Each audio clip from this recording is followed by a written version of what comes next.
Hello students, তোমালোকৰ কাৰণে মই CWE মক পেপাৰ এখন লৈ আনিছো। CWE আমাৰ যোনটো 2025 যোনটো মে মাহত এক্সামটো হ'ব তাৰ কাৰণে মই এখন চেম্পল পেপাৰ লৈ আনিছো। মই আসলে কি হ'ব 40 কোৱেশ্চন হ'ব লাগে, কিন্তু মই মানে বেছি দীঘলীয়া নকৰিবৰ কাৰণে 20 কে মই দুটা সেকশন ৰাখিম। টোটাল 20 কোৱেশ্চন ৰাখিছো। টোটাল মাৰ্কস কিমান 80, মানে 4 কে থাকিব। গতিকে আমি ফাৰ্স্ট কোৱেশ্চনটো পৰা আৰম্ভ কৰো। প্ৰথম কোৱেশ্চনটো কি দিয়া আছে চোৱা, এ coil when given supply at 220 DC draws a current of 4 ampere. When the same coil is given supply of 220 volt AC with 80 Hz, draw a current of 2 ampere. The self inductance of the coil is egita dia ase. ঠিক আছে, তো এতিয়া কোৱেশ্চনটো আমি যদি চাও check কৰি পেলাই, তেতিয়া হলে আমি প্ৰথমতে আমাক কি দিয়া আছে 220 ভোল্ট DC সাপ্লাই দিয়া আছে, হয়নে? 220 ভোল্ট DC সাপ্লাই দিয়া আছে আৰু কাৰেন্ট কিমান হৈছে 4 এম্পিয়াৰ। আমি প্ৰথমতে DC সেকশনটো সব DC সেকশনটো কাৰণে তুমি কি দেখিলা যে আমাৰ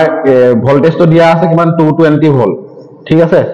ভোল্টেজটো 220 ভোল্ট দিয়া আছে আৰু কাৰেন্টটো কিমান হয়, কাৰেন্টটো দিয়া আছে তোমাৰ 4 এম্পিয়াৰ। সো I = 4 এম্পিয়াৰ তোমাৰ ভ্যালু দিয়া আছে। সো তেতিয়া হলে DC বুলি কলে সেলফ ইন্ডাক্ট আমাৰ কি হ'ব DC কাৰেন্ট বা DC সাৰ্কিট বুলি কোৱাৰ লগে লগে আমাৰ কি থাকিব ৰেজিস্ট্যান্স থাকিব R = কি হ'ব V/I। ঠিক আছে, R = V/I। গতিকে R কিমান হ'ব, R = তোমাৰ V/I মানে কিমান 220/4, দ্যাট ইজ কিমান হ'ব 2 to the 4 110, মানে তোমাৰ কিমান 55 ওম। ঠিক আছে, 55 ওম হ'ব তোমাৰ কি হ'ব R ৰ ভ্যালু। যেতিয়া আমি সাৰ্কিটটো কি হয় আমাৰ DC সাৰ্কিট হয়, তেতিয়া হলে আমাৰ ৰেজিস্ট্যান্সৰ ভ্যালু কিমান ওলালে 55 ওম। এটা নেক্সট কি কৈছে, when the same coil is given a supply of 20 volt AC। এতিয়া AC সাৰ্কিটৰ কথা কৈছে। AC সাৰ্কিটত আমাৰ কি দিয়া আছে, AC সাৰ্কিটত তোমাৰ AC সাৰ্কিটৰ আমাৰ কি দিয়া আছে ভোল্টেজ দিয়া আছে কিমান 20 ভোল্ট আৰু কাৰেন্ট কিমান বুলি কৈছে, কাৰেন্ট হৈছে তোমাৰ 2 এম্পিয়াৰ। গতিকে আমাৰ তাৰ পৰা Z উলিয়াব লাগিব। Z কিমান হ'ব V/I, তাৰ মানে কিমান 20/2। ঠিক আছে, 20/2 হ'ব। সো 20/2 হলে তোমাৰ কি হ'ব এটো 10 ওম হ'ব। ঠিক আছে, 10 ওম হ'ব। গতিকে আমি এতিয়া কি কৰিব লাগিব, আমাৰ উলিয়াব লাগে এতিয়া নেক্সট উলিয়াব কি দিছে self inductance of the coil, তাৰ মানে L উলিয়াব লাগে। সো L ৰ কাৰণে আমাৰ Z ৰ ফৰ্মুলা আছে, যেহেতু R আছে আৰু এটো R আৰু কি হৰ কথা কৈছে ইয়াত সেলফ ইন্ডাক্টেন্স মানে L ৰ কথা কৈছে, হয়নে? সো L কথা কৈছে, আমি কি উলিয়াব লাগিব XL উলিয়াব লাগিব। XL উলিয়াবৰ কাৰণে আমি কি কৰিব লাগিব R² + XL² উলিয়াব লাগিব। ঠিক আছে, গতিকে Z ৰ ভ্যালু তোমাৰ কি হ'ব 10, R ৰ ভ্যালু কিমান 55, সো 55² + XL²। ঠিক আছে, ইয়াৰ পৰা তুমি কি কৰিব লাগিব XL ক্যালকুলেট কৰিব লাগিব। XL ক্যালকুলেট কৰি পেলাই XL মানে কিমান হয় 2πf * L। ঠিক আছে, 2πf L মানে কি হয় XL। এতিয়া XL ৰ ভ্যালু উলাব নহয়, তো L ৰ কাৰণে তুমি কি কৰিব লাগিব L = XL/2πf। এটা ফাৰ্স্ট কোৱেশ্চনটো মই কি হ'ব আনসলভ কৰি পেলাই ৰাখিছো। এটো কাৰণে আনসলভ কৰি ৰাখিছো। ফাৰ্স্ট কোৱেশ্চনটো তোমালোকক মই এটা জাস্ট কৰিব লৈছো। কেনে কৰিছো মই অকমান এক্সপ্লেইন কৰি দিছো যে আমাৰ প্ৰথমতে DC সাপ্লাই এটা দিয়া আছে 220 ভোল্ট। DC সাপ্লাই বুলি ক'লে তাত কোন থাকিব ৰেজিস্ট্যান্স থাকিব। গতিকে 220 ভোল্টৰ DC সাপ্লাই দিয়া আছে আৰু তাত কাৰেন্ট কিমান বুলি কৈছে 4 এম্পিয়াৰ বুলি কৈছে। গতিকে ৰেজিস্ট্যান্স কিমান হ'ব R = V/I। গতিকে R = V/I ফৰ্মুলা ইউজ কৰিলে আমাৰ কিমান হ'ব 55 ওম ওলাব। ঠিক তেনেকে আমাৰ নেক্সট কি হৈছে আকৌ AC সাপ্লাই এটা কথা কৈছে, যত তোমাৰ 220 ভোল্টৰ AC দিয়া আছে আৰু ফ্ৰিকোয়েন্সিটো কিমান দিয়া আছে 80 Hz। তাৰ মানে ইয়াত F যোনটো ওলাইছে আমাৰ F টোত তুমি কি বহাব লাগিব 80 Hz বহাব লাগিব। আৰু সেই AC সাৰ্কিটত তোমাৰ কাৰেন্ট কিমান বুলি কৈছে 2 এম্পিয়াৰ। গতিকে সেলফ ইন্ডাক্টেন্স মানে L ৰ ভ্যালু উলিয়াব লাগে। গতিকে DC ইনফৰমেশন কিটা ইউজ কৰি আমি R উলিয়ালো, AC ইনফৰমেশন কিটা ইউজ কৰি পেলাই মই Z উলিয়ালো। Z ৰ ফৰ্মুলা কি হ'ব R² + XL²। কিয় আহিলে, কাৰণ ইয়াত এটা ইন্ডাক্টৰৰ কথা কৈছে আৰু এটা ৰেজিস্টৰৰ কথা কৈছে। সো RL সাৰ্কিটৰ কাৰণে তোমাৰ ফৰ্মুলা এটো হ'ল। ইয়াৰ পৰা তোমাৰ XL ক্যালকুলেট কৰি উলাব।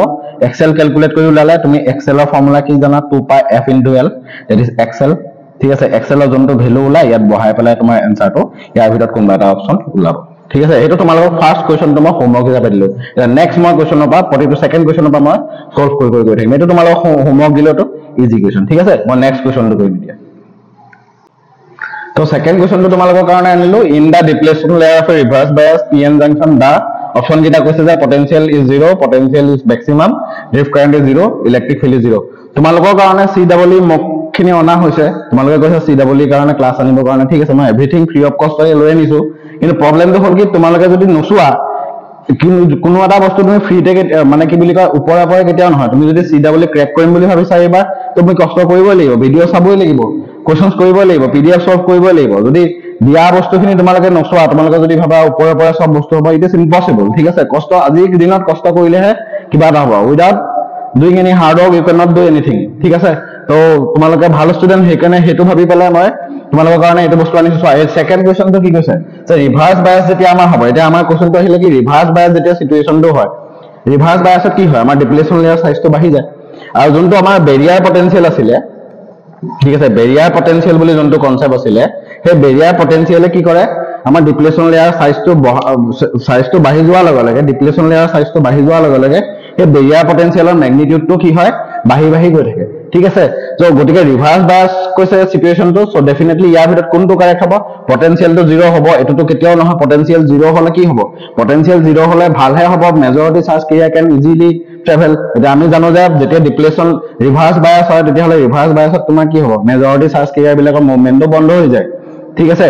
তো তাৰ মানে পটেনশিয়েলটো 0 কেতিয়াও হ'ব নোৱাৰে পটেনশিয়েল 0 হলে মেজৰিটি চাৰ্জ কেৰিয়াৰ বিলাক মুভমেন্ট কৰাত ইজিহে হ'ব গতিকে এটো হ'ব নোৱাৰে ড্ৰিফট কাৰেন্ট 0 এটোও হ'ব নোৱাৰে ঠিক আছে সো অপশন কোনটো কৰে ইলেক্ট্ৰিক ফিল্ডটো 0 হ'ব নোৱাৰে কাৰণ ইলেক্ট্ৰিক ফিল্ড 0 হোৱা মানে ইলেক্ট্ৰনছ খিনি বা হোলছ খিনি ইজিলি মুভমেন্ট কৰিব পাৰিব সো অপশন কোনটো কাৰেক্ট হ'ব আমাৰ option number B potential is maximum তাৰ মানে বেৰিয়াৰ পটেনশিয়েলটো যদি ম্যাক্সিমাম হয় তেতিয়া ইলেক্ট্ৰন আৰু হোলছ খিনি মুভমেন্ট কৰাত তোমাৰ কি হ'ব ডাঙৰ বেৰিয়াৰ এটা ক্ৰিয়েট কৰিব যেতিয়া তোমাৰ ৰিভাৰ্স বায়াস হয় তেতিয়া ডিপ্লেশ্যন লেয়াৰ সাইজটো বাঢ়ি যায় বাঢ়ি যোৱাৰ লগে লগে বেৰিয়াৰ পটেনশিয়েলৰ ভ্যালুও বাঢ়ি যায় তাৰ মানে ইয়াৰ ভ্যালু কি হ'ব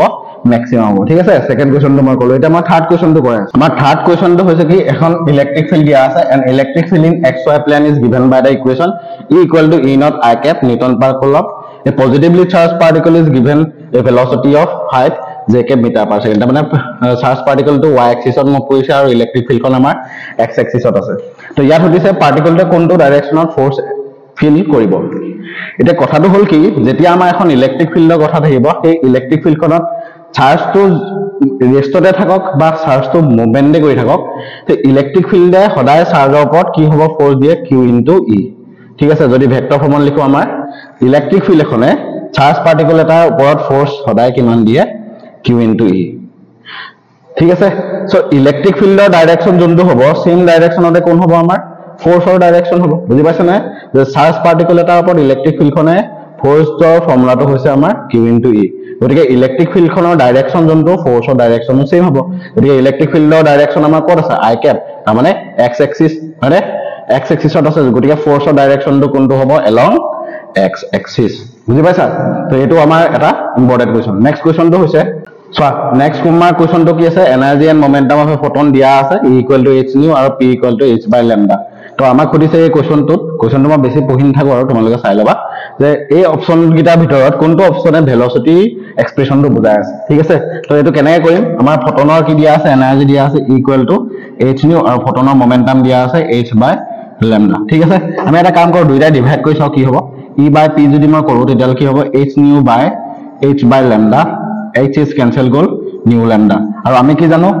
velocity v equal to nu lambda এটা আমাৰ কি হ'ব velocity of light হতিছে গতিকে আমি কি হেৰা বুজাম তাক c ৰে বুজাম তাৰ মানে nu lambda টো কিহৰ ডাইমেনশন বুজাই আছে তোমাৰ velocity গতিকে আমি ইয়াক কি বুলি লিখিম তেতিয়া হলে E/p equal to c c means velocity of light গতিকে ইয়াক আমি আৰু এটা ধুনিয়াকৈ লিখিব পাৰো c equal to e p to power উঠি গলে কি হ'ব p to the power -1 গতিকে আমাৰ কোনটো অপচন কাৰেক্ট হ'ব e p to the power -1 that is our option number 1 is correct ঠিক আছে তো এটো হৈছে আমাৰ কোৱেশ্চন নাম্বাৰ 4 নেক্সট কোৱেশ্চনটো চোৱা এটো ক্লাস 11 ৰ হয় ইলাস্টিসিটি সেকশনটো a cube of aluminium each of side 4 cm is subjected to a tangential force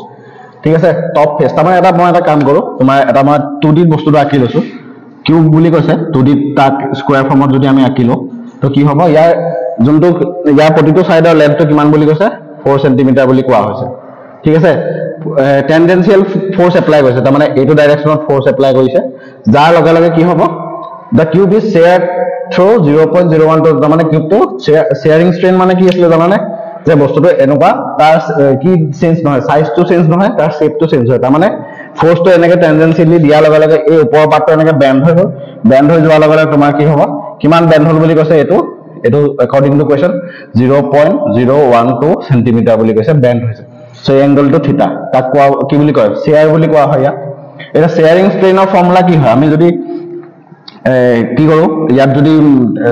এই থিটাটো ভ্যালু উলিয়াও এই tan থিটাটোৱে কি বুজাইছে শেয়াৰিং ষ্ট্ৰেইন বুজায় ঠিক আছে tan থিটা কি বুজায় শেয়াৰিং ষ্ট্ৰেইন বুলি কয় ঠিক আছে শেয়াৰিং ষ্ট্ৰেইন tan থিটা যদি ইয়াৰ পৰা ওলা কি হয় পাৰপেন্ডিকুলাৰ বাই বেস তাৰ মানে এটুক যদি আমি ডেল্টা এল দি বুজাও আৰু ইয়াক যদি এল বুলি লিখো কি হ'ব delta L by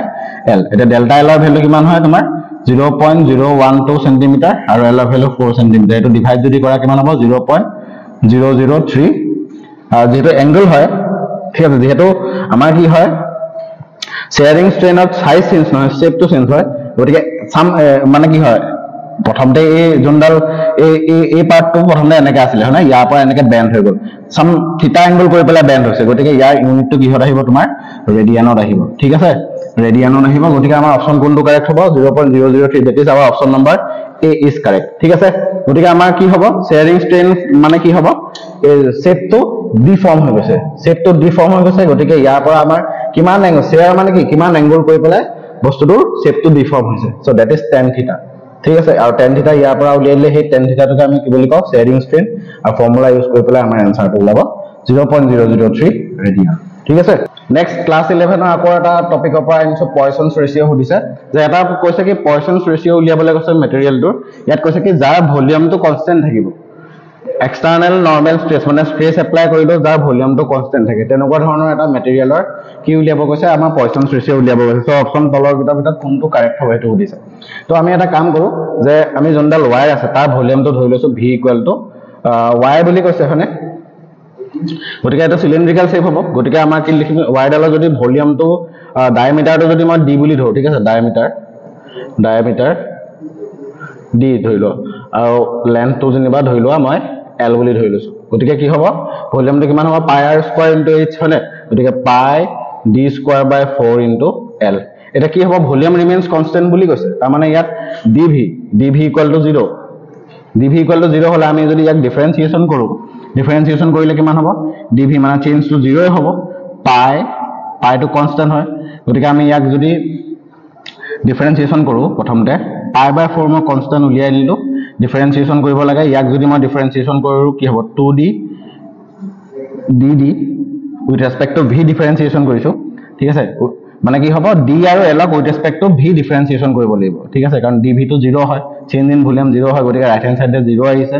into l plus d square l ৰ ডিফাৰেন্সিয়েচন কি আহিলে dl ঠিক আছে তো পাই বাই 4 এপিনে মাল্টিপ্লাই হৈ গলে 0 হ'ব গতিকে আমাৰ কি আহিব 2d dd l plus d square dl equal to 0 হ'ব এটা d ক্যান্সেল গ'ল তো এটো কিমান হ'ব তোমাৰ 2l dd equal to minus d dl ঠিক আছে তো আমি যদি লিখো twice l by dl equal to minus d by capital D ঠিক আছে এটো এনেকা আমি চেঞ্জ কৰি পেলাই লিখিছো ঠিক আছে উল্টা যদি কৰো 1 by 2 কি হ'ব dl by l equal to minus dd by d আহিব ঠিক আছে এটো যদি মই ডিভাইড কৰাৰ লগে লগে কিমান হ'ব 1 by 2 equal to minus dd by d divided by dl by l উপৰ এক্সপ্ৰেছনটো কি বুজাইছে ডায়ামিটাৰ কি হ'ব ডায়ামিটাৰ স্ট্ৰেচ হৈছে ঠিক আছে এডাল ওয়্যাৰ যদি তুমি টানি দিয়া ওয়্যাৰ ডালৰ লেন্থটো ইনক্ৰিজ হোৱাৰ লগে লগে তাৰ এৰিয়া ক্ৰস সেকশনটো কি হয় ডিক্ৰিজ হয় গতিকে ওপৰতে বুজাইছে লেটাৰেল ষ্ট্ৰেইন তলতে বুজাইছে লংগিটিউডিনেল strain so lateral strain by লংগিটিউডিনেল ষ্ট্ৰেইনটো কি হৈছে তোমাৰ পয়সনছ ৰেশিও গতিকে পয়সনছ ৰেশিও আমি কি লিখিব পাৰিম ইয়াত 1 by 2 ইকুৱেল টু সিগমা সিগমাটো কি বুজাইছে সিগমাটো বুজাইছে তোমাৰ পয়সনছ ৰেশিও আৰু পয়সনছ ৰেশিও মানে হৈছে কি lateral strain by longitudinal strain গতিকে সিগমা ইকুৱেল টু 1 by 2 তাৰ মানে সিগমা ইকুৱেল টু 0.5 সো আমাৰ কোনটো অপচন কাৰেক্ট হ'ব option number B is the correct answer ঠিক আছে বুজি পাইছা মানে কেনে কৰিলো গম পালা নহয় যে কোৱেশ্চনটো আমাৰ এটা ওয়্যাৰৰ কথা কৈছে যোনডাল ওয়্যাৰৰ তোমাৰ কি হ'ব ভলিউমটো স্ট্ৰেছ এপ্লাই কৰিলো কি হ'ব ভলিউমটো চেঞ্জ নহয় গতিকে আমি এটা ভলিউম ধৰি লৈছো এটা ডায়ামিটাৰ আৰু লেন্থ ধৰি লৈ পেলাই সো চেঞ্জ ইন ভলিউম 0 হ'ব এটো ৰাইট লেফট হ্যান্ড সাইডে 0 ৰাখি ইয়াক ডিফাৰেন্সিয়েচন কৰিলে আমাৰ এটো ফৰ্মুলা লৈ আনিব লাগিব সো দিস ইজ তোমাৰ কি হয় স্মল d নহয় সৰি এটো ক্যাপিটাল d হ'ব লাগে ঠিক আছে small dd by capital D মানে এটো কৈছে লেটাৰেল ষ্ট্ৰেইন এটো কি longitudinal strain lateral strain by longitudinal strain is the Poisson's ratio and which is 0.5 ঠিক আছে নেক্সট এটা কোৱেশ্চন আহিছে চোৱা the period of oscillation of a মাছ এটো সিম্পল হাৰমনিক মোশন মই ক্লাছ 11 আজি অলপ বেছি ৰাখিছো কাৰণ CW ক্লাছ 11 আৰু 12 দুটাই যেহেতু আহিব গতিকে আমাৰ কি দিয়া আছে এটা period of oscillation of a mass suspended in an ideal spring এতিয়া কিমান দিয়া আছে 2 সেকেন্ড এটো কি দিয়া আছে পিৰিয়ড অফ অসিলেশ্যন মানে টাইম পিৰিয়ড এটা টাইম পিৰিয়ডৰ আমাৰ ফৰ্মুলা কি আছিল এটা যদি এনেকুৱা মাছ লোডেড স্প্ৰিং এডালত যদি এনেকা মাছ এটা ওলমি থাকে স্প্ৰিং কনস্ট্যান্ট হৈছে k গতিকে এনেকুৱা ধৰণৰ ওলমি থকা মাছ ওলমি থকা স্প্ৰিং এডালৰ টাইম পিৰিয়ডৰ ফৰ্মুলা কি হ'ব 2π/m/k হয় ঠিক আছে 2π/m/k তো ইয়াৰ ভ্যালু দিয়া আছে তোমাৰ কিমান 2 second so 2 = 2π/m/k this is equation number 1 এতিয়া নেক্সট কোৱেশ্চনটো কি আছে if an additional mass of 2 kg be suspended তাৰ মানে যদি মই এই মাছটো যদি 2 kg আৰু বঢ়াই দিও তেতিয়া কি হ'ব the time period is increase by 1 second তাৰ মানে টাইম পিৰিয়ড 2 আছিলে আৰু 1 সেকেন্ড বাঢ়ি যাব সো তেতিয়া হলে আমাৰ সেই মতে সেই ইনফৰমেশনটো মতে আমি যদি ইকুৱেশ্যনটো বঢ়াই দিও টাইম পিৰিয়ড 1 সেকেন্ড বাঢ়ি যোৱাৰ লগে লগে কি হ'ব 3 হ'ব 2π মাছটো কিমান বঢ়াই দিছে 2 kg m + 2/k so equation number 2 তো আমি দুইটা যদি ডিভাইড কৰো 1 / 2 বা 2 / 1 কৰো 2 / 1 যদি কৰো তেতিয়া কিমান হ'ব 3/2 2π ক্যান্সেল গলে ডিভাইড যাব মানে ডিভাইড গলে ক্যান্সেল যাব এটা কিমান হ'ব m + 2/k √m/k ঠিক আছে দুইটা সাইডে স্কয়াৰ কৰিলে কিমান হ'ব এটো 9/4 আহিলে = m + 2/k /m/k so k cancel গল তো 9/4 = m + 2/m cross multiply kora 9m = 4m plus 4 8 5m = 8 so m = 8/5 আৰু 8/5 যদি আমি ডিভাইড কৰো m ৰ ভ্যালু কিমান হ'ব 1.6 kg so কোনটো অপচন কাৰেক্ট হৈছে তেতিয়া হলো 1.6 আমাৰ option number b is the correct answer simple formula তুমি চালো সোৱা এই কোৱেশ্চনটো কৰিব কাৰণে তুমি এই ফৰ্মুলাটো জানিব লাগিব আৰু according to question তুমি স্টেটমেন্টটো লিখি পেলাই ইকুৱেশ্যনটো বনাই ডিভাইড কৰিলে আনসাৰটো ওলাই যাব তো নেক্সট 8 নম্বৰ কোৱেশ্চনটো আনিছো সোৱা a test tube weighing 10 gram and external diameter 2 cm is floated vertically in a water by placing 10 gram of mercury eto oscillationৰ কোৱেশ্চন হয় the tube is depressed in water a little and then released ঠিক আছে তাৰ মানে কি কৈছে সোৱা এটা এটা আমি চাব লাগিব এই টিউবটো নিজৰে weight 10 gram আৰু সেই টিউবটোৰ ভিতৰত কি ৰখা হৈছে 10 gram of mercury ৰখা হৈছে গতিকে আমাৰ টোটাল মাস কিমান হ'ব টোটাল মাস m = কিমান হ'ব 10 gram of mercury plus 10 gram হে তাৰ weight টো তাৰ মানে কিমান হ'ব 20 gram তাৰ মানে ইয়াত যদি আমি কেজি লে কনভাৰ্ট কৰো কিমান হ'ব 100 এ মাল্টিপ্লাই কৰিলে 0.2 kg 0.02 kg হ'ব নহয় 20/1000 0.02 kg ঠিক আছে 0.02 kg হৈছে আমাৰ হেইটো মাছটো টোটাল মাছ মানে বুজি পাইছা নে টিউবটো weight টো দিয়া আছে 10 gram মাছটো মানে আৰু মাৰ্কুৰী খিনি যোনটো টিউবত থকা মাৰ্কুৰী খিনি তোমাৰ মাছটো দিয়া আছে 10 gram বুলি ঠিক আছে দা tube is depressed in water ঠিক আছে tube is depressed in water তাৰ মানে পানী টিউব তোমাৰ ভৰাই দিলো ভৰাই দিয়াৰ লগে লগে এন্ড দেন ৰিলিজ ঠিক আছে টিউবটো জমা ভৰাই দিম ইট উইল কি বুলি কয় go to some distance in downward direction ঠিক আছে গতিকে আমি এটা কাম কৰো টিউবটো এৰিয়া অফ ক্ৰছ সেকশনটো উলিয়াও এৰিয়া অফ ক্ৰছ সেকশন কিমান হ'ব পাই r স্কয়াৰ গতিকে পাই r এটো 2 cm হৈছে ডায়ামিটাৰ হয় তো ডায়ামিটাৰ হৈছে 2 cm সো ৰেডিয়াস হৈছে 1 মিটাৰ মানে 10 to the power -2 meter so 10 to the power -2 whole square that means 10 to the power -4 pi meter square is the area of cross section of the tube ঠিক আছে তো এতিয়া কথাটো হল কি এই টিউবটো যে মই তললে হেচি দিম হেচি দিয়া লগে লগে তাৰ ওপৰত মই এটা থ্ৰাষ্ট দিছো সেই থ্ৰাষ্টটো কিমান হ'ব mg মানে m * g এটা পানীলে যেটো মই কি বুলি কয় তললে হেচি দিয়া লগে লগে কি হ'ব পানী খিনিয়ে কি কৰিব এটা আপথ্ৰাষ্ট ক্ৰিয়েট কৰিব ঠিক আছে সেই আপথ্ৰাষ্টৰ কাৰণে আমাৰ কি হ'ব লাগিব পানীৰ ডেনসিটিটো কিমান হ'ব 10 to the power 3 kg per meter cube হৈছে কি পানীৰ ডেনসিটি যেটা মই হেচি দিয়া লগে লগে পানী খিনি কি এটা ফুল কন্টেইনাৰ এটা আছে সাপোজ ধৰি লোৱা তাৰ যদি মই টিউবটো ভৰাই দিও পানী খিনি ওলাই আহিব কিমান ওলাই আহিব এই টিউবটো যিমান weight হয় হিমান খিনি weighতৰ পানী তোমাৰ কি হ'ব ওলাই আহিব ঠিক আছে গতিকে আমাৰ যোনটো থ্ৰাষ্ট এপ্লাই কৰিলো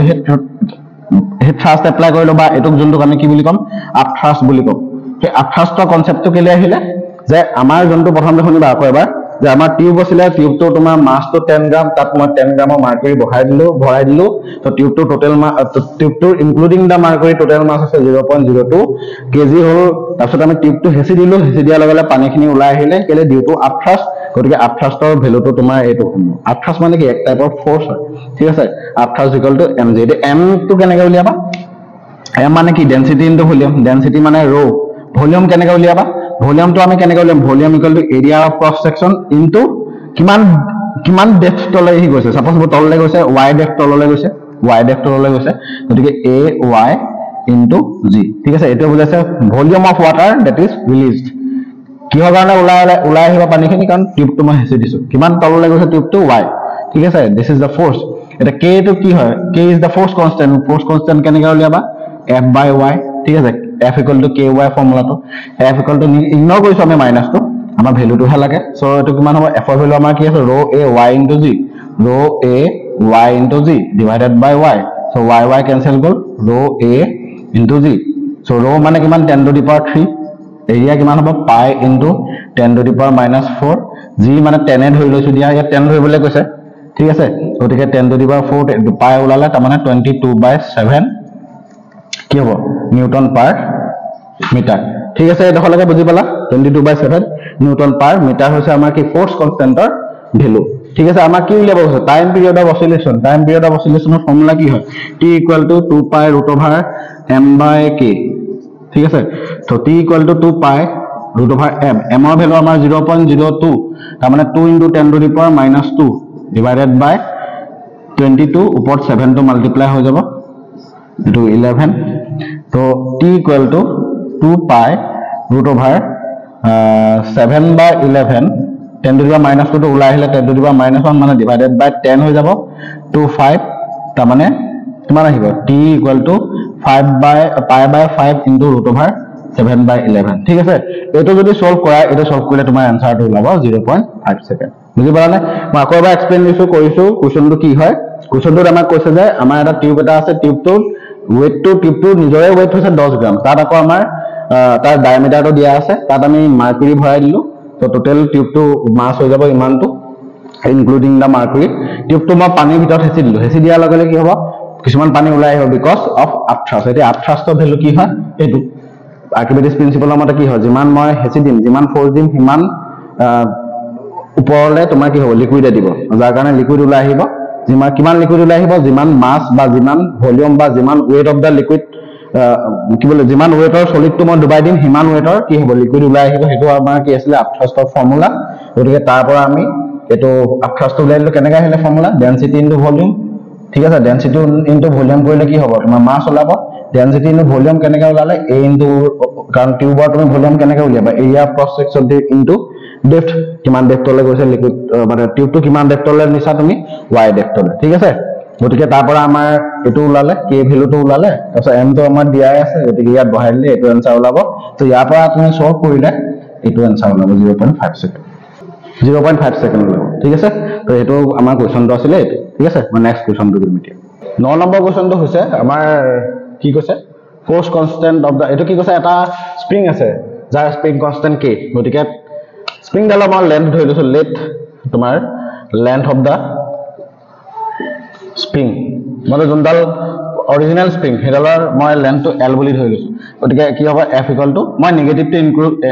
হেৰি কৰিছো দেই এবাৰ দি দিছো দিয়া f = -kl আমি দি দিছো এটা স্প্ৰিং ডাল চাবা দেই স্প্ৰিং ডালৰ কি হ'ব এডাল স্প্ৰিং হয় ঠিক আছে যাৰ লেন্থটো কি হয় অৰিজিনাল লেন্থটো l হয় কৈছে this spring is cut into two part ঠিক আছে এটা পাৰ্ট আনটো কি হ'ব ডাবল বুলি কৈছে গতিকে তেনেকৈ যদি ভাগ কৰো তেতিয়া হলে কিমান হ'ব এটো l বাই যদি এনেকৈ কৰো মই যদি তিনটা পাৰ্ট কৰো ঠিক আছে l বাই 3 যদি কৰো তো এটা পাৰ্ট যদি l বাই 3 হয় তেতিয়া হলে ইটো পাৰ্ট ইয়াৰ ডাবল হ'ব লাগিব তাৰ মানে এটো কিমান হ'ব লাগিব 2l বাই 3 হ'ব লাগিব বুজি পাইছা না কথাটো তো এডাল আমাৰ স্প্ৰিং লেন্থ যাৰ লেন্থটো হৈছে l স্প্ৰিং ডালৰ কি কৈছে দুটা পাৰ্টত ভাগ কৰা দিছে cut into two pieces such that one piece is double the length of the other ঠিক আছে এই পাৰ্টটো ইয়াৰ ডাবল হ'ব লাগিব গতিকে l by 3 l by 3 l by 3 তিনটা পাৰ্টত যদি মই ভাগ কৰি দিও l by 3 plus l by 3 plus l by 3 কৰিলে কি হ'ব l হ'ব গতিকে a লেন্থটোতকে a লেন্থটো কি হ'ব ডাবল হ'ব কাৰণ l plus l twice l আহিব ইয়াত তো গতিকে আমাৰ সেই যোনটো লংগাৰ পাৰ্ট তাৰ মানে এই পাৰ্টটো কি উলিয়াবলৈ কৈছে ফোৰ্স কনস্ট্যান্টৰ ভ্যালু উলিয়াব গৈছে সো এই পাৰ্টটো ফোৰ্স কনস্ট্যান্ট কেনেকৈ উলিয়াবা তুমি তো এটোৰ ফৰ্মুলা একেটা f ড্যাশ একে ফোৰ্স হ'ব তো ফোৰ্স কনস্ট্যান্টটো বেলেগ হ'ব কাৰণ একে ফোৰ্স এপ্লাই কৰিছে বাট ফোর্স কনস্ট্যান্টটো হে চেঞ্জ হ'ব because the two springs are cut into two part হয় তো F equal to কিমান হ'ব formula minus k dash l l ৰ জায়গাত কি হ'ব 2l/3 ঠিক আছে দুটা ফোর্স সমান হয় গতিকে কিমান হ'ব minus k l equal to minus k dash twice l/3 মানে ইয়াত ফোর্সটো এইটো কাৰণে সমান হৈছে কাৰণ কি হ'ব স্প্ৰিং একেটাই হয় একে ধৰণে পাৰ্ট একেটা ফোৰ্স দিয়ে টনা হৈছে খালি প্ৰবলেমটো হৈছে কি স্প্ৰিং গিডালৰ এতিয়া লেন্থটো একে হৈ থকা নাই বেলেগ হৈছে গতিকে এটো যদি ইকুৱেট কৰো তেতিয়া আমাৰ কি হ'ব ll ক্যান্সেল গ'ল so k dash equal to 3k/2 so 3k/2 মানে অপচন কোনটো কাৰেক্ট হ'ব আমাৰ সি অপচনটো কাৰেক্ট হ'ব এটো কেনে গলে কোৱেশ্চনটো গম পালা না আমাৰ স্প্ৰিং আছিলে যোনডাল স্প্ৰিংৰ অৰিজিনাল লেন্থ l বুলি ধৰি লৈছিলো তাৰ ওপৰত তেতিয়া হলে ফোৰ্স ইমানটো হ'ব সেই স্প্ৰিং ডালকে আমাৰ দুটা পাৰ্ট কৰিলো এনেকুৱাকে কৰিলো যাতে এটা পাৰ্টৰ লেন্থ তাৰ ইটো পাৰ্টৰ ডাবল হয় গতিকে ডাবল লেন্থটো ইউজ কৰি পেলাই আমি ফোৰ্স কনস্ট্যান্টৰ এক্সপ্ৰেছনটো ইউজ কৰিলো দুটা ইকুৱেট কৰিলে আমাৰ আনসাৰটো কিমান ওলালে 3k/2 ঠিক আছে thermodynamics পৰা এটা মই কোৱেশ্চন আনিছো দা কোএফিচিয়েন্ট অফ ভলিউম thermodynamics নহয় সৰি এটা তোমাৰ থাৰ্মেল প্ৰপাৰ্টিজ অফ মেটাৰ তাৰ পৰা মই কোৱেশ্চন আনিছো তো সেই কোৱেশ্চনটো কি কৈছে ideal gas numerically equal to ইমান ঠিক আছে কোএফিচিয়েন্ট অফ ভলিউম এক্সপানশন তাৰ মানে কোএফিচিয়েন্ট অফ ভলিউম এক্সপানশন মানে কাৰ কথা কৈছে গামাৰ কথা উলিয়াবলৈ কৈছে কাৰ কৈছে আইডিয়াল গেছ এতিয়া আইডিয়াল গেছ আমাৰ ইকুৱেশনটো কি হ'ব PV = RT মই 1 মোলৰ কাৰণে ধৰি লৈছো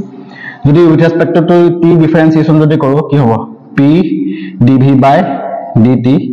plus V dP/dt equal to R ঠিক আছে তো আমাৰ ইয়াত জেনাৰেলি কি হয় আইডিয়াল গেছৰ প্ৰেসাৰটো অলমোস্ট কনস্ট্যান্ট বুলি ধৰা হয় গতিকে আমাৰ এই টাৰ্মটো 0 হ'ব গতিকে P dV = R dt এটা ভলিউম এক্সপানশনৰ আমাৰ ফৰ্মুলা কি হয় dV = gamma V dt হয়নে গতিকে আমি dV জায়গাত এটো যদি বহাই দিও P gamma V dt = R dt ঠিক আছে সো এই dt ক্যান্সেল গ'ল so PV gamma = R PV মানে কি হয় PV = RT বহাই দিও RT gamma into R cancel গ'ল so gamma = 1/t gamma = 1/t তাৰ মানে কি হ'ব gamma = t to the power -1 ঠিক আছে সো gamma আমাৰ অপচন কোনটো কাৰেক্ট হ'ব অপচন নম্বৰ বি টো কাৰেক্ট হ'ব সিম্পল কি কৈছে যে ভলিউম এক্সপানশনৰ ভ্যালু উলিয়াব গৈছে কাৰ মানে গামাৰ ভ্যালু উলিয়াব গৈছে কাৰ ক্ষেত্ৰত আইডিয়াল গেছৰ ইকুৱেশনটো ইউজ কৰিছে ফৰ 1 মোল তো ডিফাৰেন্সিয়েশন কৰিলো with respect two T generally কি হয় প্ৰেসাৰটো আমি কনস্ট্যান্ট ৰাখো যিকোনো এটা গেছৰ এক্সপানশনৰ ক্ষেত্ৰত আইসোথাৰ্মেল প্ৰসেস হয় তো ইয়াত তোমাৰ কি হ'ব এটো ডিফাৰেন্সিয়েশন কৰিলে আমাৰ এটো ওলালে এই PV জায়গাত মই RT আকৌ বহাই দিলো বহাই লৈ পেলাই আমাৰ গামাৰ value t to the power -1 ওলালে ঠিক আছে এটো এটা সিম্পল কোৱেশ্চন এটা আহিছে যে এ বডি অফ মাস 15 kg তো বডিটো ওয়েটটো উলিয়াই লৈছো ওয়েটটো উলিয়ালে কিমান হ'ব mg হয়নে mg উলিয়ালে 15 * 9.8 15 * 9.8 ওলালে কিমান হ'ব আমাৰ 150 কিবা এটা ওলাব 15 মই ক্যালকুলেটৰটো মাৰি চাব লাগিব 15 * 9.8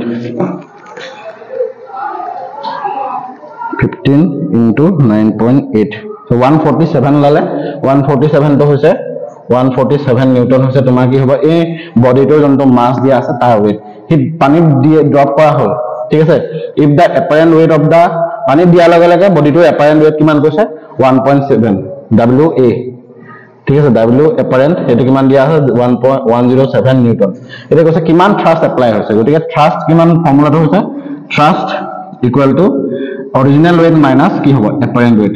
তো কিমান হ'ব 147 - 107 দেখাত বহুত ইজি মানে কোৱেশ্চন অকমান কমপ্লেক্স যেন লাগে কিন্তু দেখাত বহুত মানে কৰিবলৈ চালে বহুত easy formula based question CW সব ফৰ্মুলা বেসড কোৱেশ্চনে আহে ঠিক আছে তো মই বহুত এনালাইসিস কৰি পেলাই মই কোৱেশ্চন গিটা আনিছো সো 40 নিউটন হৈছে আমাৰ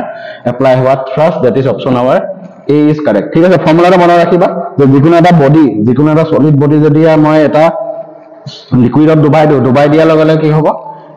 লিকুইডটো ডেফিনেটলি কি হ'ব অৰিজিনাল যোনটো ওয়েট তাতকে অকমান পাতল পাম ঠিক আছে কিহৰ কাৰণে because of the up thrust ঠিক আছে সেই আপ থ্ৰাষ্টৰ ভ্যালু কিমান হ'ব অৰিজিনাল ওয়েটৰ পৰা তোমাৰ এপাৰেন্ট ওয়েটটো মাইনাস কৰিবা that is your up thrust ঠিক আছে তো এটো আমাৰ কোৱেশ্চন নেক্সট কোৱেশ্চনটো কৰিবলৈ এতিয়া চোৱা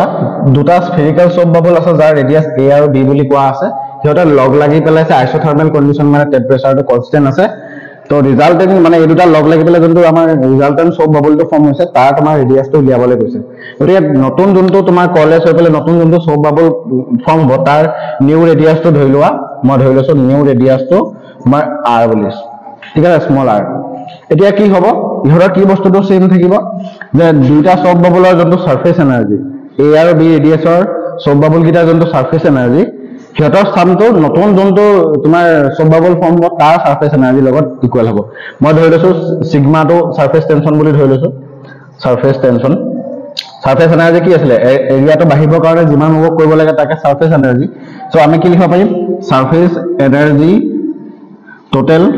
total surface energy of smaller bubbles equal to surface energy of smaller মানে কোনটো বাবলৰ কথা সব বাবল আচ্ছা তো কি হ'ব ৰিজাল্টেন্ট কি হৈছে সব বাবল ঠিক আছে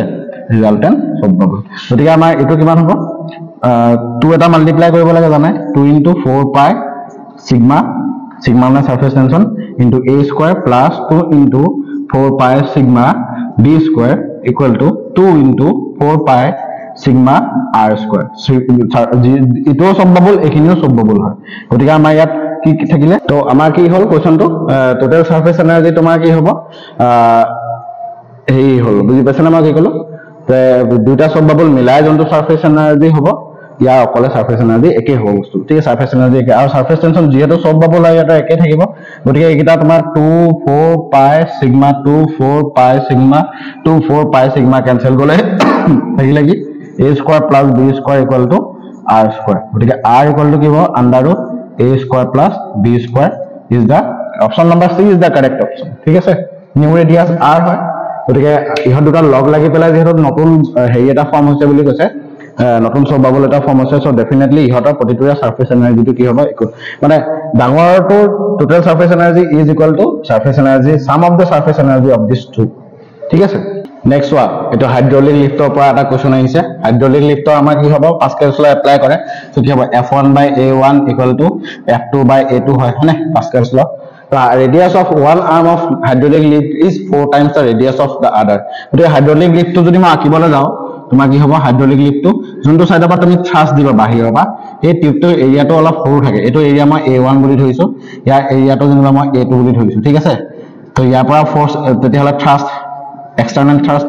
F1 এপিনে তোমাৰ থ্ৰাষ্ট কিমান এপ্লাই হৈছে F2 ঠিক আছে গতিকে A1 মই যেনিবা ৰেডিয়াসটো যেনিবা প্ৰথমটো R1 বুলি ধৰি লৈছো ঠিক আছে ইয়াৰ ৰেডিয়াস R1 R বুলি ধৰি লৈছো দিয়া R1 নহয় R বুলি ধৰি লৈছো সেকেন্ডটো কিমান হ'ব 4 টাইমছ বুলি কৈছে 4 টাইমছ বুলি কৈছে গতিকে A1 হ'ব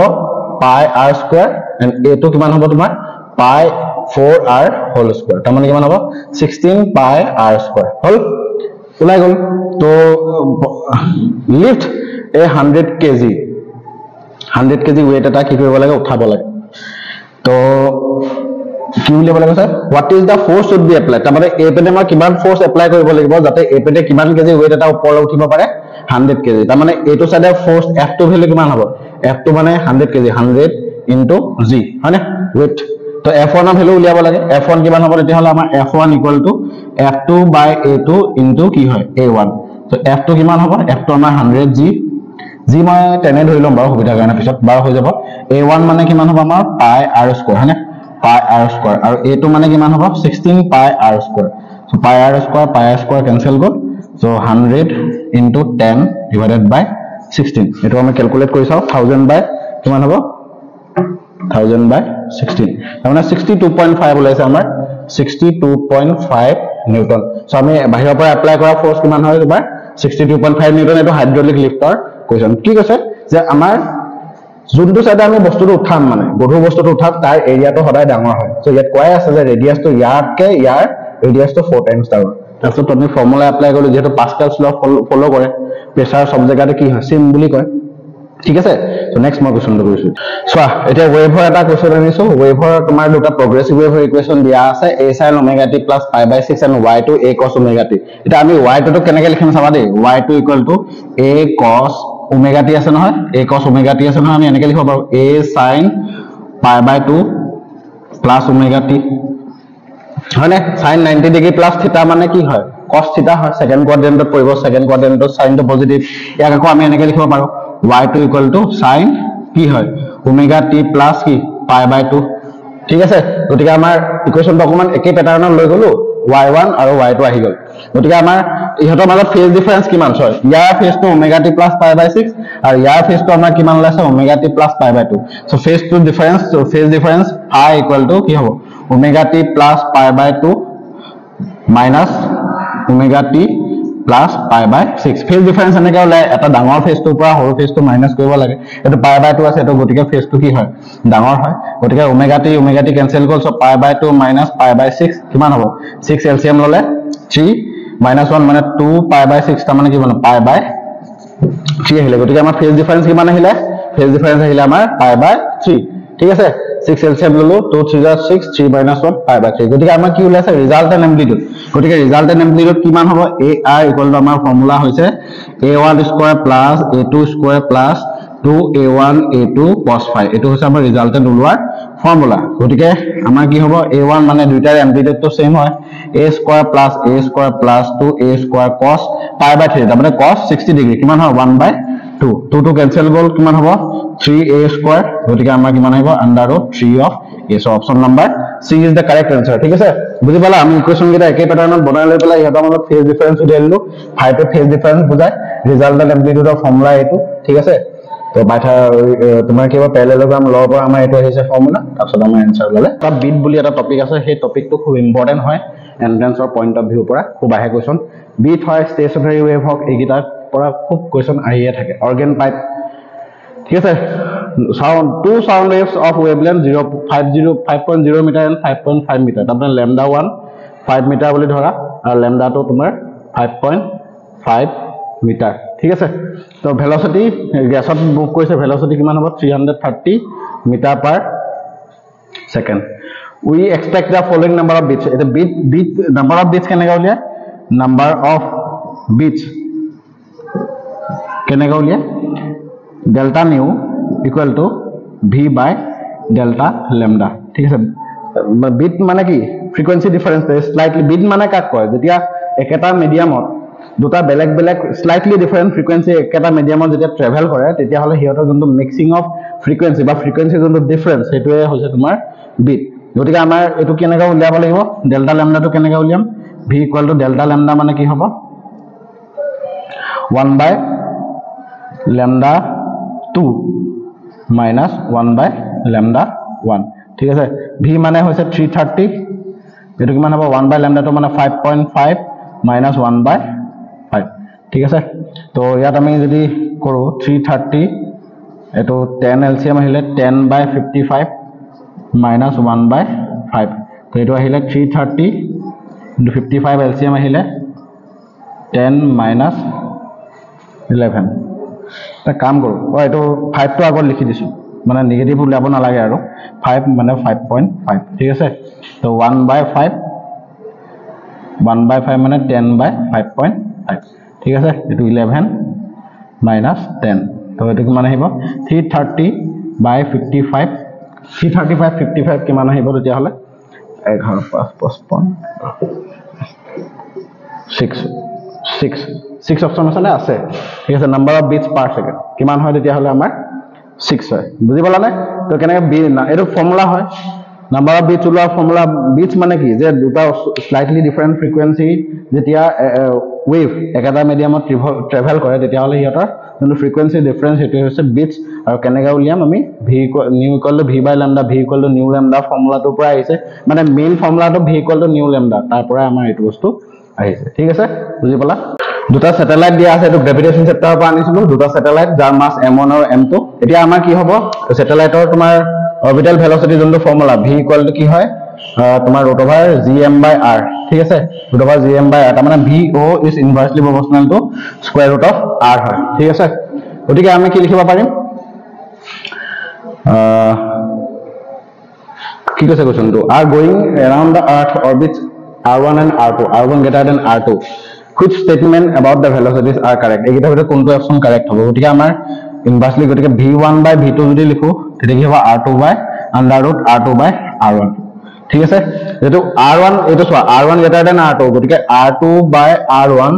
definitely less than 1 হ'ব গতিকে square root of r2 by r1 year value definitely কি হ'ব less than 1 হ'ব গতিকে আমাৰ কি হ'ব এটো ভ্যালু যদি less than 1 হ'বলে হয় তেতিয়া হলে v1 by v2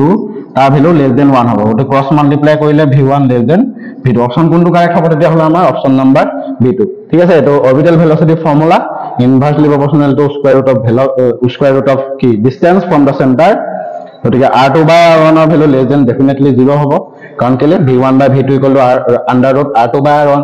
r1 greater than r2 এটো লেস দেন 1 হ'ব গতিকে আমাৰ অপশন নাম্বাৰ বি কাৰেক্ট ঠিক আছে চোৱা নেক্সট কোৱেশ্চনটো আমাৰ এনএলএম ৰ পাইছো মানে লজ অফ মোশনৰ পাইছে লিনিয়াৰ মোমেন্টামটো দিয়া আছে আৰু হদিছে ফোৰ্স আৰু মোমেন্টামৰ মাজৰ এংগলটো কিমান হয় গতিকে আমাৰ মোমেন্টাম দিয়া আছে গতিকে ইয়াক আমি ডিফাৰেন্সিয়েচন কৰো dp by dt যদি কৰো তেতিয়া হলে dp by dt কৰিলে ইয়াক ডিফাৰেন্সিয়েচন কৰিলে কিবা এটো বাহিৰতে থাকিব i cap এটো cos kt ইয়াক ডিফাৰেন্সিয়েচন কৰি পেলাই আকৌ kt ক ডিফাৰেন্সিয়েচন কৰিব লাগিব গতিকে কিবা নাহিব minus k i cap sin kt ঠিক মই ডাইৰেক্ট কৈছো ঠিক আছে যেহেতু c ডবল ইজ দিবলে কৈছা তোমালোকে এইবিলাক বস্তু জানিবই লাগিব মাইনাস j cap cap তো থাকি গল ইয়াত j cap বুলি হয় আৰু সাইনৰ আকৌ এক ডিফাৰেন্সিয়েচন কৰি sin kt ক ডিফাৰেন্সিয়েচন কৰিলে কি হ'ব cos kt আকৌ kt ক ডিফাৰেন্সিয়েচন কৰিলে k তো ওলাই আহিব k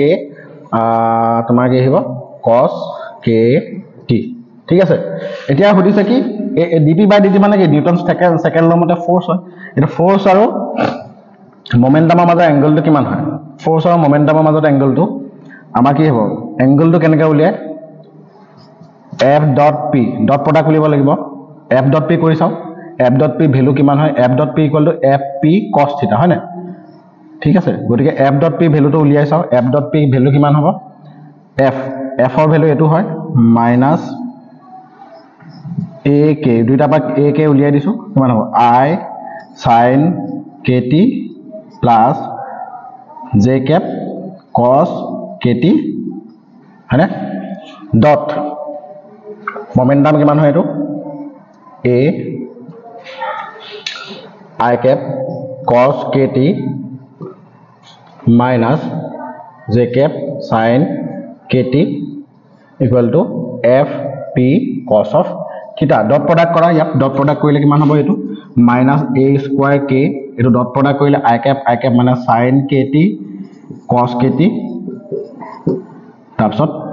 এটো কৰিলে minus j 1 হ'ব sin kt cos kt তো ইয়াত কি হৈছে minus a square k এটো ডট প্ৰডাক্ট কৰিলে sin kt cos kt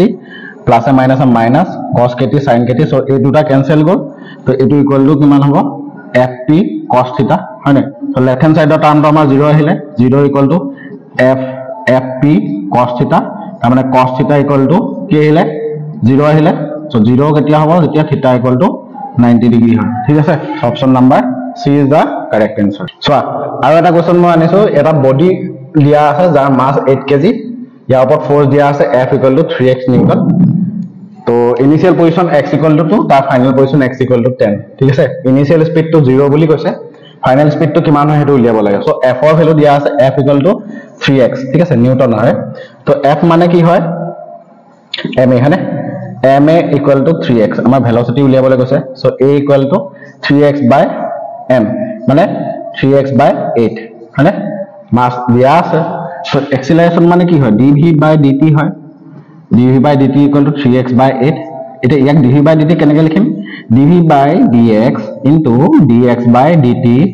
equal to 3x by 8 dx by dt মানে কি হয় ভেলোসিটি হয় v dv by dx equal to 3x by 8 গতিকে আমাৰ কি লিখিম v dv equal to 3x by 8 into dx এটা আমি ইন্টিগ্রেশন কৰিব লাগিব ভেলোসিটিৰ কাৰণে v dv equal to 3x by 8 into dx ঠিক আছে ইনিশিয়াল পজিশনটো কিমান হ'ব x equal to 2 final position x equal to 10 initial velocity কিমান বুলি কৈছে ইনিশিয়াল ভেলোসিটি তো 0 বুলি কৈছে ফাইনাল ভেলোসিটি তো উলিয়াব কৈছে গতিকে ইয়াক এটা চোৱা ঠিক আছে এটা চাবা দেই বস্তুটো অকমান খেলিমেলি হৈ গৈছে বস্তুটো তো এখিনলা আমি ইন্টিগ্রেশন কৰি দিম এতিয়া তো ইন্টিগ্ৰেশন কৰাৰ পিছত কি হ'ব চাবা তো v স্কয়াৰ বাই 2 আহিব ইয়াত 3 বাই 8 বাহিৰত ওলাই আহিব কিমান হ'ব এটো x স্কয়াৰ বাই 2 লিমিট আহিব 2 আৰু 10 ঠিক আছে 2 ক্যান্সেল কর গতিকে v square equal to 3 by 8 x মানে 100 মাইনাস 4 বহালে কিমান হ'ব v square equal to 3 by 8 into 96 ঠিক আছে So v square equal to 36 তাৰ মানে v equal to 6 metre per second